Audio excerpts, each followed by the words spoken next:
जतकरांसाठी मोठी बातमी। आता MRI टेस्टसाठी दूर जाण्याची गरज नाही। आपल्या जत शहरात पहिल्यांदाच उपलब्ध आधुनिक MRI सुविधा, तेही कमी दरात। अत्याधुनिक मशीनद्वारे तपासणी, जलद व विश्वासार्ह रिपोर्ट सेवा, अनुभवी डॉक्टर्स व तज्ञ स्टाफ, अचूक निदान। आता MRI होईल जतमध्येच, तुमच्या जवळ, तुमच्या शहरात। आमचा पत्ता श्री छत्रपती संभाजी महाराज चौक, जत, 91 72 19 82 82 27।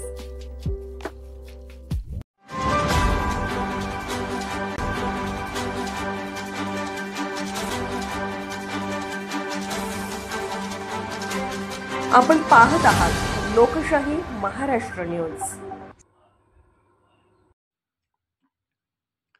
पतीच्या समोरच पत्नीनं मारली कृष्णा नदीत उडी। सांगली कोल्हापूर मार्गावरील अंकली पुलावरील घटना।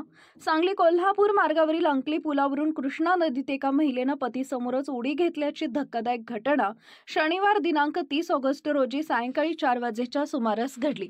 अनिता अरविंद हजारे असं उडी घेतलेल्या महिलेचं नाव आहे। अरविंद हजारे यांचं मूळ गाव अग्रणी धुळगाव, तालुका कवठेमहांकाळ हे असून ते सध्या नोकरीनिमित्त कोल्हापूर जिल्ह्यातील उचगाव इथे राहतात। घटनास्थळावरून मिळालेल्या माहितीनुसार अनिता हजारे व अरविंद हजारे हे आपल्या मोटरसायकलवरून सांगलीहून कोल्हापूरकडे जात होते। उदगाव अंकली दरम्यानच्या पुलावर आल्यावर अनिता हजारे यांना फोन आला।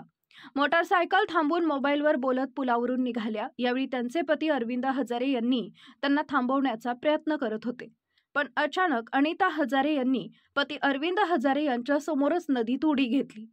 त्यानंतर अरविंद हजारे यांनी लगेच मदतीसाठी स्थानिकांना हाक दिली। पाण्याचा प्रवाह मोठा असल्याने या घटनेत महिलेचा मृत्यू झाल्याची भीती व्यक्त केली जाते।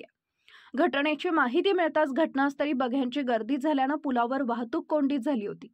घटनास्थळी पोलीस व वजीर rescue force SRF rescue force मार्फत नदी पात्रात शोध मोहीम सुरू करण्यात आली असून अद्याप महिलेचा ठाव ठिकाणात शोध घेतला जात आहे। अनिता हजारे यांच्या या निर्णयाने हजारे कुटुंबाला धक्का बसलाय। मात्र अनिता हजारे यांनी अशी अचानक नदीत उडी घेण्याचं कारण अद्याप स्पष्ट समजू शकलेलं नाही। लोकशाही महाराष्ट्र न्यूज चॅनलला लाईक करा, शेअर करा आणि सबस्क्राईब करा।